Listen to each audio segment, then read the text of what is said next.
जय श्री राधे, जय श्री कृष्णा। मित्रों, कैसे हैं आप सभी? उम्मीद करता हूँ अच्छे ही होंगे, स्वस्थ और मस्त होंगे। भगवान से कामना है भगवान हमारे सभी दर्शकों को सदैव संपन्न और सुखी रखे, अच्छे मार्ग पर चलाए। मित्रों, आज का प्रसंग बड़ा ही अद्भुत और रहस्यमयी प्रसंग है। जो स्त्री यह चार काम पथ से छुपकर करती है वह अपने पति को कभी भी मरवा सकती है। आइए ये त्रिया चरित्र की कहानी है। कैसा होता है त्रिया का चरित्र, उसी पर गौर करेंगे। उससे पहले एक निवेदन करूंगा आपसे। आप हमारे इस चैनल पर पहली बार नए मेहमान और दर्शक बन करके आए हो तो इस चैनल को सब्सक्राइब अवश्य कर लेना, लोगों तक ज़्यादा से ज़्यादा शेयर करना और अपनी कोमल कोमल हाथों से प्यारी प्यारी कमेंट अवश्य करना। मित्रों, कहानी शुरू करते हैं। एक बार की बात है, किसी नगर में 3 दोस्त रहा करते थे। बड़े ही अच्छे तीनों दोस्त थे। एक राजा का लड़का था, एक मंत्री का लड़का था, एक साहूकार का लड़का था। मित्रों, जब ये तीनों मित्र जहाँ भी जाते हैं एक साथ जाते थे। जब भी कोई चीज़ खाते हैं एक साथ खाते थे, कुछ भी काम करते हैं एक साथ किया करते थे। मित्रों, एक दिन क्या हुआ, एक साहूकार के लड़के ने जवाब दिया है, भैया आज हम अपनी पत्नी को बुलाने के लिए जा रहे हैं ससुराल में। क्या जो 2 मित्र बाकी बचे थे उन्होंने कहा, हाँ भैया, साहूकार के लड़के से, अरे काफ़ी दिन हो गए हैं तुम्हारी ससुराल में, हम भी घूमने नहीं गए, आज हम भी आपके साथ चलेंगे। मित्रों, उसी वक्त साहूकार के लड़का के साथ वो राजा का लड़का और मंत्री का लड़का, ये तीनों दोस्त एक साथ चल देते हैं। और जब चलते चलते रास्ता में जा रहे थे, क्या देखा है कि एक जगह पे एक सुंदर वेश्या रहा करती थी। वेश्या आप भली भांति जानते होंगे, जो पर पुरुष के साथ में सहन करती हैं। वो वेश्याएं पुरुषों से धन को लूट लूट करके खाती हैं। वो वेश्या, सुंदर सी वेश्या को देख करके राजा का लड़का जो था, वो राजा का लड़का दोनों मित्रों से कहता है, भैया अरे ये कितनी सुंदर स्त्री है, आज तो रात्रि भर विश्राम मैं इसके घर पर ही करूँगा, तुम जाते हो तो तुम चले जाओ। साहूकार का लड़का कहता है, भैया क्यों पागल हो रहे हो, हमारी तुम्हारी शादी हो चुकी है, इस वेश्या के साथ में जाकर के एक इस सुंदरता पर मोहित होकर के अपने धर्म को क्यों नष्ट करोगे। राजा का लड़का कहता है, भैया तुम जहाँ भी जा रहे हो वहाँ चले जाओ, लेकिन आज इस वेश्या के साथ ही सहन करूँगा। उसी वक्त मित्रों, वो साहूकार का लड़का तो अपनी ससुराल में पहुँच जाता है और उधर राजा का जो लड़का था उसकी देखभाल करने के लिए वो मंत्री का लड़का वहीं खड़ा रह जाता है। जब उस वेश्या के घर पे वो गया, उस वेश्या के घर पे जैसे ही घुसता हुआ देखा तो वहाँ एक बुढ़िया रहती थी, बुजुर्ग माता रहती थी। देख करके एकदम से वो रोने लगी और जैसे ही रोई, मंत्री का लड़का पास में पहुंच गया। कहने लगा, हे माता जी, अरे आप उधर जो लड़का गया है उस लड़के को देख देख करके तुम रो रही हो, रो क्यों रही हो, कारण क्या है? उस बुढ़िया ने जवाब दिया, बेटा रो तो मैं इसलिए रही हूँ कि जिस कोठी पर ये जो तुम्हारे साथ में आया था तुम्हारा दोस्त था क्या, हाँ वो तुम्हारा दोस्त गया है। मुझे इसका डर है कि इस स्त्री के घर, इस वेश्या के घर जो भी जाता है वो पुरुष वापस लौट कर नहीं आता है, वो मारा जाता है। वो मंत्री का लड़का पूछने लगा, ऐसा कैसे होता है, क्यों नहीं वापस लौटता है? बोले, इसलिए नहीं वापस लौटता क्योंकि इस स्त्री के पेट में एक सर्प है और वो सर्प निकलकर उसे डस लेता है, खा लेता है। मित्रों, उधर क्या हो, अपने दोस्त की रक्षा करने के लिए स्वयं वहां से भागा, लेकिन दोस्त वो नहीं होता है। जब भी दोस्त के ऊपर कोई मुसीबत आए, आपत्ति आए तो दूर खड़ा हो जाए और सुख में उसका साथी बनकर के साथ दे।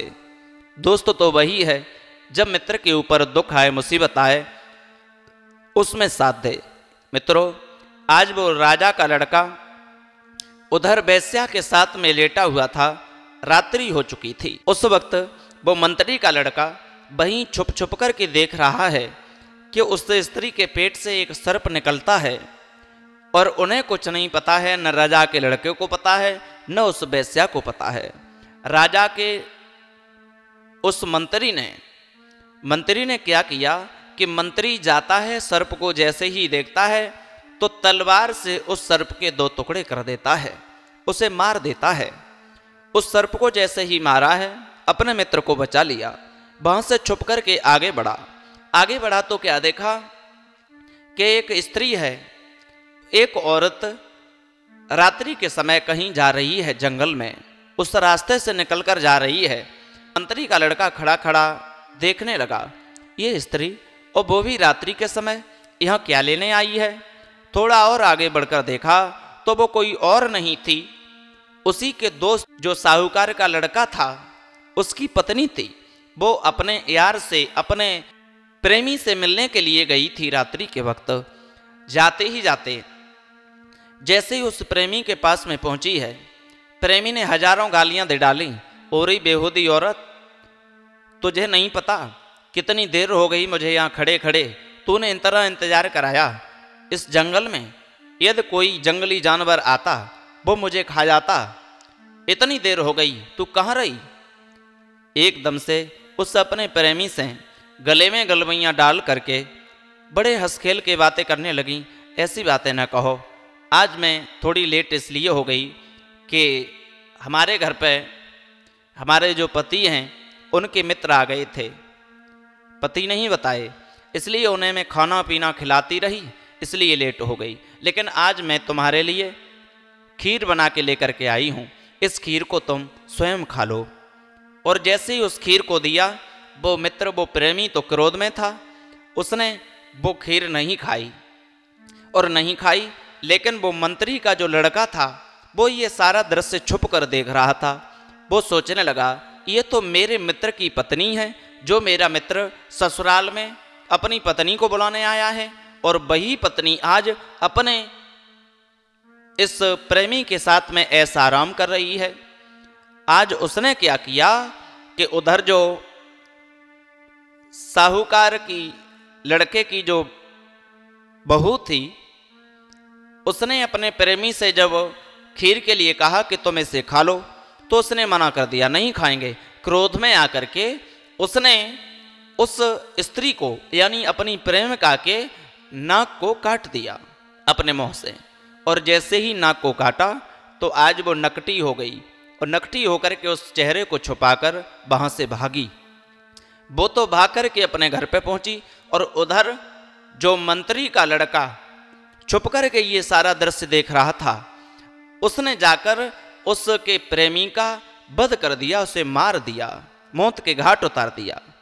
और जैसे ही मारा है, उधर उस स्त्री ने तो जाकर के आवाज लगा दी अपने घर पे कि आज मेरे पति ने मेरी नाक को काट डाला, मेरे पति ने मेरी नाक को काट डाला। पति सो रहा था, उसे कुछ पता भी नहीं है बेचारे को। उधर क्या होता है, मंत्री का लड़का पढ़ा तो उसने रात्रि में विश्राम करने का उपाय सोचा। तो एक मंदिर था, सोचने लगा इस मंदिर पर रुक जाऊंगा और जब मैं मंदिर पर रुकूंगा सुबह होते ही होते अपने दोस्त के पास पहुंच जाऊंगा। मित्रों, उसी वक्त जब उस मंदिर पर पहुंचा है तो क्या देखा, वहां 4 चोर बैठे हुए थे। और वो चोर कौन थे कि उसी राज्य के रहने वाले राजा के यहाँ चोरी करने के लिए उस मंदिर में मन्नत मांगी थी कि यदि अच्छे तरीका से हम उस राजा के यहाँ से धन लूट लाए, चोरी कर लाए, तो वहाँ उस लड़के की, हम राजा के लड़के की बल चढ़ाएंगे।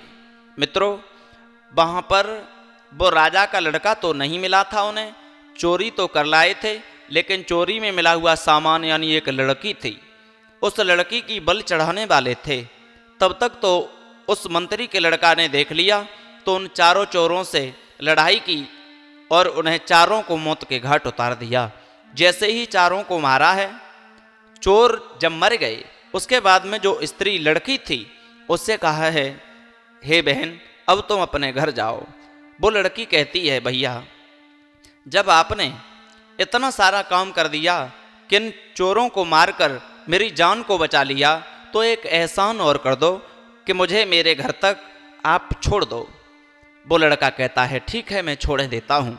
उसी वक्त मित्रों, जब वो राजा की लड़की को, उस राज्य के राजा की लड़की को वो मंत्री लेकर के गया, मंत्री का लड़का लेकर के गया और उस लड़की के घर पे राजा के महल में जैसे ही छोड़ा तो वो लड़की उस लड़का को देखकर के मोहित हो गई और मोहित होकर के एक बात कहने लगी कि तुम मेरे साथ ऐसा आराम करो और कह दो एक बार कि मैं तुम्हारे साथ शादी करना चाहती हूँ, तुम मेरे साथ शादी करोगे। उस लड़का ने, उस मंत्री के लड़का ने जवाब दिया, मैंने तुम्हें बहन मान लिया है और मैं तुम्हें बहन मानूंगा। मैंने तुम्हारी भाई बन कर के रक्षा की है, तो इस रिश्ते को कलंकित मत करो। मैं तुम्हारे साथ ऐसा आराम करके मैं पाप कमाना नहीं चाहता हूँ। जवाब दिया, तुम पाप नहीं कमाना चाहते हो तो यहाँ से जिंदा भी लौट कर नहीं जाओगे, फांसी पे चढ़वा दूंगी। आवाज़ लगाने लगी, मेरे साथ इस लड़के ने गंदी हरकतें की हैं। इस तरह से आवाज़ लगाई। राजा के वहाँ सैनिक खड़े हुए थे, सब ने उस मंत्री के लड़के को पकड़ लिया। पकड़ करके राजा के सामने पेश किया गया। उधर क्या हुआ, जो उसका दोस्त था, जो साहूकार का लड़का, उसे भी वहाँ से राजा के यहाँ पेश किया, क्योंकि उसकी पत्नी ने, उधर नाक तो उसके पति ने नहीं बल्कि उसके प्रेमी ने काटी थी, लेकिन उसने आवाज़ लगा दी, कह दी कि मेरे पति ने मेरी नाक काटी है। इसलिए राजा के यहाँ न्याय दिलाने के लिए उसे भी लाया गया। उधर जो राजा का लड़का था, उधर जो वेश्या के साथ में शयन कर रहा था, उधर रात्रि में उस सर्प ने उस वेश्या को ही काट लिया था, वो मर गई, उससे मौत हो गई। तो उधर पता पड़ा, वेश्या के घर वालों ने कहा कि हमारी इस स्त्री के लिए इसी राजा के लड़के ने मारा है। तो आज उसे भी वहाँ राजा के पास न्याय दिलाने के लिए भेजा। और जैसे ही सब इकट्ठे हुए, वो सब इकट्ठे होने के बाद में राजा ने कहा, सबसे पहले साहूकार के लड़के से ये बता, तूने अपनी पत्नी की नाक क्यों काट दी? इतना हैवान क्यों बन गया? उसने जवाब दिया, मैंने तो नाक नहीं काटी। बोले, तुमने नाक नहीं काटी, फिर किसने काटी है? बोले, मुझे तो कुछ पता ही नहीं है, मेरी पत्नी की नाक किसने काटी है। तब तक जो मंत्री का लड़का था वो बोला, मैं बताऊंगा। बोले, अभी नहीं बताओगे, बारी आने पे बताओगे। राजा के लड़के से कहा, ये बताओ तुमने क्यों उस वेश्या को मौत के घाट उतार दिया? उसने ऐसा क्या किया तुम्हारे साथ जो तुमने उस वेश्या को ही, उस स्त्री के लिए मौत के घाट उतार दिया? उसने भी जवाब दिया, मुझे महाराज कुछ नहीं पता, आप जो भी दंड दोगे मैं दंड स्वीकार करूंगा। वो मंत्री का लड़का कहता है, महाराज इनको कुछ पता नहीं है, तीनों की बात मुझे पता है। बोले, बताओ तुम्हें क्या पता है? उस मंत्री के लड़का ने जवाब दिया, हम तीनों एक सगे और बहुत अच्छे जिगड़ी मित्र हैं, दोस्त हैं। हाँ, तो फिर तुमने ये अपराध क्यों किया? बोले, हमने अपराध नहीं किया है, यदि हम अपराधी हैं तो आप हमें सजा दीजिए, हम सजा स्वीकार करेंगे। यदि अपराधी नहीं हैं, राजा का कर्तव्य है कि वो सब की बात सुने और सुन करके तब न्याय दे या दंड दे। तो आप हमें न्याय देने के लिए मेरी बात सुन लीजिए। जो ये राजा का लड़का है, ये राजा का लड़का ने वेश्या को नहीं मारा है। वेश्या तो उस सर्प ने डस ली, इसलिए मर गई। जब इसे डसने के लिए वो सर्प चला था, उससे पहले ही मैंने उस सर्प का वध कर दिया। यदि ऐसे न मानो तो आप अपने किसी सैनिक को भेज करके वहां से, वेश्या के घर से, उस सर्प के 2 टुकड़े पड़े हैं उन्हें दिखवा लीजिए। उधर सैनिकों को भेजा, वहां से मरे हुए सर्प के 2 टुकड़े को मंगाया गया। कहा, बात तो सत्य है तुम्हारी। और बोले, तो फिर साहूकार के लड़के ने अपनी पत्नी की नाक कैसे नहीं काटी? बोले, सुनो, ऐसे नहीं काटी, क्योंकि ये जो साहूकार का लड़का है ये अपने घर पे यानी ससुराल में था। लेकिन उधर जो इसकी पत्नी थी वो अपने मित्र से, प्रेमी से मिलने के लिए गई थी। उस प्रेमी ने इसकी नाक काटी थी। न मानो तो जाकर देख सकते हो, इसके प्रेमी को भी मैंने मौत के घाट उतार दिया। मित्रों, उधर कहा ठीक है, तो फिर ये बताओ तुमने हमारी बेटी के साथ हैवानियत करना क्यों चाहिए? जवाब दिया, महाराज मैंने तुम्हारी बेटी के साथ में भी कोई हैवानियत नहीं की, दरिंदगी नहीं की, मैंने तो सिर्फ तुम्हारी बेटी को बहन माना है। बोले ऐसा कैसे हो गया? ऐसा ऐसे हो गया, जब मैं वहां से मंदिर पे पहुंचा था तो मंदिर पे 4 चोर मिल गए थे और उन 4 चोरों के बीच में तुम्हारी ये बेटी थी। इसे मैंने बहन माना और उन 4 चोरों का वध कर दिया और 4 चोरों को मारने के बाद में तुम्हारी इस बेटी को मैं बहन मान करके इसे तुम्हारे घर तक छोड़ने आया। ये मेरे रूप पे मोहित हो गई, आशिक हो गई, इसलिए इसने ये दरिंदगी करने के लिए मुझसे जिद ठानी। मैंने इससे मना कर दिया, इसलिए इसने बार बार आवाज़ इसीलिए लगाई कि मैं बदनाम हो जाऊं, मुझे दंड मिल जाए। आज मित्रों, इस तरह से उन तीनों मित्रों को उसने मंत्री के लड़का ने ही छुड़वा दिया। राजा ने कहा तुम निर्दोष हो तीनों, दोषी जो था उसे दंड मिल चुका है। मित्रों, इस प्रसंग से हमें यही शिक्षा मिलती है कि स्त्री यदि ये 4 काम छुप करके करती है तो पति को कहीं भी कभी भी मरवा सकती है। इस तरह की बदचलन स्त्रियां हमेशा पति के लिए दुखदायी हुआ करती हैं। नंबर 1, जो पत्नी अपने पति को न चाहकर किसी पर पुरुष से प्रेम करती है या उससे मिलने जाती है, वो स्त्री कहीं भी पति को मरवा सकती है, मौत के घाट उतार सकती है। नंबर 2, जो पत्नी, जो स्त्री अपने पास में पति से छुप करके मोबाइल रखती हैं, मोबाइल वो भी बहुत बड़ा बवाल हो चुका है। पति से छुप करके मत रखो, रखना है तो पति के पति से छुपा करके जो पैसा लेती हैं, धन ले लेती हैं, वो भी पत्नियां अपने पति को किसी मोड़ पर मरवा सकती हैं। और बताया कि जो स्त्रियां छुप करके किसी पर पुरुष से मिलने के लिए जाती हैं, वो भी स्त्रियां अपने पति का मौत का कारण बन सकती हैं। मित्रों, वैसे 5 उंगलियां एक सी नहीं होती हैं, उसी तरह से ये बात हर स्त्री के ऊपर सो नहीं करती है। हर स्त्री एक सी नहीं होती है, होती हैं वो, उन्हें अपनी ये आदत त्याग देनी चाहिए। मित्रों, ये प्रसंग आपको कैसा लगा? यदि अच्छा लगा हो तो इस चैनल को सब्सक्राइब करें, लाइक शेयर कमेंट करना न भूलें। फिर मिलेंगे ऐसे ही नए इंटरेस्टिंग टॉपिक के साथ। तब तक के लिए सभी भक्तों को जय श्री राधे, जय श्री कृष्णा, जय हिंद, जय शिव।